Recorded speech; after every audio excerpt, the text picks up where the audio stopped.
So far, we have learned the building blocks of a neural network. We know that weights decide how important each input is.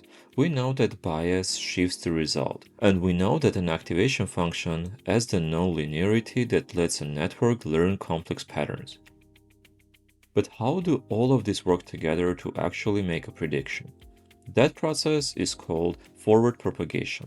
Let's break it down step by step. First, let's remember what a single neuron does. It takes some inputs, it multiplies each input by a weight. It adds them all together along with a bias. This gives us a single number.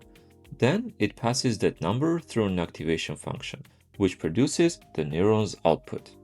Inputs in, one input out. That's the whole job of a neuron. Now, a neural network is just many of these neurons, organized into layers. On the left is the input layer, where our data enters.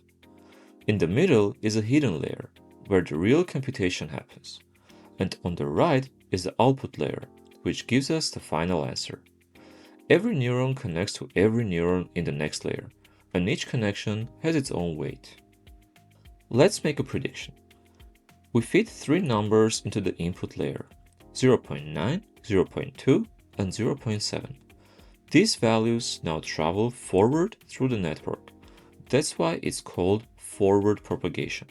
The data moves in one direction, from left to right. Let's zoom into a single hidden neuron to see exactly what happens. It receives all three inputs. Each input is multiplied by the weight of its connection. We add those products together, and then we add the bias. That gives us one number. Then we apply the activation function, and the neuron produces its output.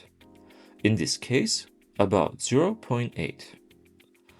Every other neuron in the hidden layer does the exact same thing, at the same time, same inputs, but different weights and different biases. So each one produces a different output. Now, the entire hidden layer has values, ready to move forward. These hidden values become the inputs to the output layer, and the process repeats. Multiply by weights, add the bias, apply an activation. Since we want probabilities here, we use Softmax, which turns the raw scores into numbers that add up to 1. Class A 0.9, Class B 0.1. To make the final prediction, we simply pick the class with the highest probability. 0.9 is bigger than 0.1, so the network predicts class A. And that's it. Our input traveled all the way through the network and produced an answer. So let's recap. Forward propagation is just data flowing forward through the network.